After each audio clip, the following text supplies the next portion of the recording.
Guys, welcome back to my channel है हाम्रो तेमाली दाजु भिडियो हुँदैछ हेर्न सक्नुहुन्छ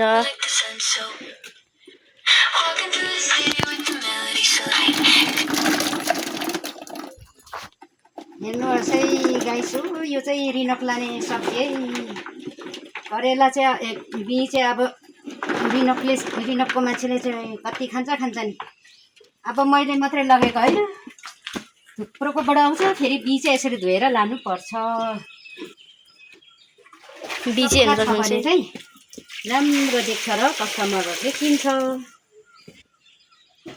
आकर्षणको लागि यो चाहिँ छ भने चाहिँ किन्दैन यसरी धोएर लानुपर्छ आकर्षणको लागि हो यो बी चाहिँ साथी हो हेर्नुहोस् है भोलि शनिबारको लागि सब्जी अझै आउँछ यस्तो किराले यति खाएको पनि लाँदैन है फेरि हेर्नुहोस् यसलाई चाहिँ यसरी छाँटिदिइहाल्नु पर्छ गरेर चाहिँ यो चाहिँ धुइँदै पारेर पानी तर्काइराखेर लानुपर्छ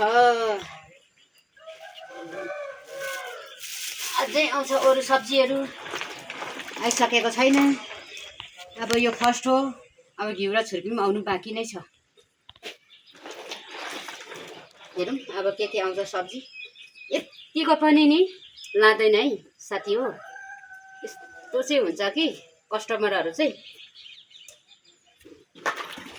कस्टमर चाहिँ हुने अब यसरी सफा गरेर लानुपर्छ मैला चाहिँ खाँदैन हामी पनि त खाँदैनौँ नि मैला त हामी पनि किन्दा त्यस्तै हो दाग सागहरू मैला देख्यो भने यो त सब्जी त मैला रहेछ नलैजाउँ है नखाउँ है भन्ने हुन्छ हामीलाई पनि त्यस्तै हो साथी हो